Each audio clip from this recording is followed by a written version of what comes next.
Israel के वज़ीर-ए-आज़म Benjamin Netanyahu का कहना है कि उन्हें जंग की भारी कीमत चुकानी पड़ रही है, क्योंकि अब तक हमास के साथ जंग में हलाक हुए इजरायली फौजियों की तादाद 154 हो गई है। नेतन्याहू ने कहा कि जुमे से अब तक 14 जवानों की मौत हुई है। साथ ही नेतन्याहू ने वाज़ेह किया है कि अब साफ हो गया है कि ये जंग लंबी चलने वाली है। इसके साथ ही नेतन्याहू ने उस रिपोर्ट को भी खारिज किया जिसमें यह दावा किया गया था कि इजराइल अमेरिका की इस अपील को मान गया है कि वो अब अपनी फौजी कार्रवाई आगे नहीं बढ़ाएगा। वाज़ेह होगी, इससे पहले वॉल स्ट्रीट जर्नल ने कहा था कि नेतन्याहू ने बाइडेन की उस अपील को मान लिया है जिसमें उन्होंने कहा था कि हिजबुल्लाह पर हमले ना किए जाएं। तो देखिए, लगातार नई पेशरफ्त जंग को लेकर सामने आ रही है और बेंयामिन नेतन्याहू के मुताबिक ये जंग अब लंबी चलने वाली है। दो ही ऑप्शन यहाँ पर इजराइल की तरफ से दिए गए थे, या तो लंबी जंग के लिए हमास तैयार रहे या फिर उनके सामने घुटने टेक दे, सरेंडर कर दे। हमास सरेंडर करने के लिए तैयार नहीं है और हमास भी कह रहा है जितने मजालिम इजराइल की तरफ से किए जा रहे हैं उससे फलस्तीनियों में लड़ने की जो ताकत है, जो हिम्मत है, जो जज्बा है,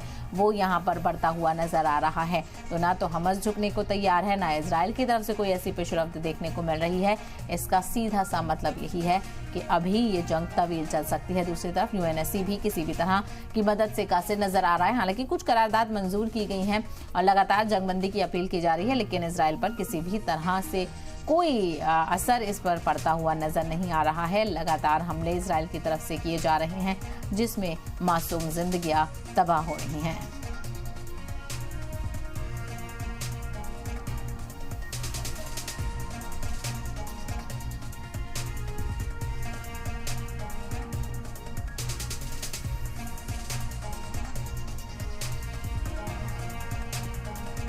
इसके अलावा इजरायली वज़ीर-ए-आज़म बेंजामिन नेतन्याहू अब अपनी ही सरकार और लीडरान के सामने घिरते हुए नजर आ रहे हैं। इजराइल में लगातार इजराइल सरकार के खिलाफ नारेबाजी और मुजाहरे हो रहे हैं जिसमें इजराइल सरकार को नाकाम बताया जा रहा है। वहीं इजराइल के वजीर मईशत नीर बरकत ने यह इल्जाम आयद किया है कि जंग के दौरान फौजी जवानों की जिंदगी बचाने के लिए कोई माकूल कदम नहीं उठाए जा रहे हैं। बरकत ने मजीद कहा है कि जवानों को बत्तखों की तरह खतरे वाली जगहों पर भेजा जा रहा है और ऐसी बेवजह की पॉलिसीज फौजियों की जान को खतरे में डाल रही हैं। वजीर बरकत ने की इन इल्जामात को नेतन्याहू ने गलत बताया है और कहा है कि गाजा में हमारी पॉलिसी बिल्कुल सही है। नेतन्याहू ने कहा कि अगर हम इस तरह से कदम नहीं उठाते तो यूएन को हम पर नाकेबंदी का फैसला करना होगा और पूरी दुनिया हमारे खिलाफ हो जाएगी। तो यहाँ पर अलग अलग पेशरफ्त नजर आ रही है और जो इस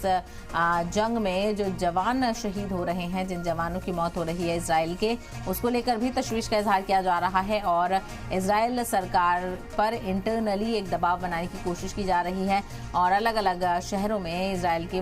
एहतजाज यहाँ पर देखने को मिल रहा है और बेंयामिन नेतन्याहू के मुतालबे इस्तीफे का मुतालबा तक यहाँ पर किया जा चुका है, क्योंकि कई वीडियो मंजर आम पर आ रहे हैं जिसमें इजरायली हॉस्टेजेस भी ये कहते हुए नजर आ रहे हैं कि इजराइल ने उनको यहाँ पर मरने के लिए छोड़ दिया है और इजराइल से कुछ ना कुछ इक़दाम करने की अपील की जा रही है। तो दूसरी तरफ जो जवानों की हलाकत हो रही है, 154 से ज़्यादा जवानों की मौत यहाँ पर हो चुकी है, इसको लेकर भी सरकार पर निशाना साधा जा रहा है, बेंयामिन नेतन्याहू पर निशाना साधा जा रहा है और कहा जा रहा है कि इजराइल की और हॉस्टेजेस की पीएम बेंयामिन नेतन्याहू को फिक्र नहीं है, इसीलिए इस जंग को लेकर कोई खातिर ख्वाह इक़दाम नहीं किए जा रहे हैं।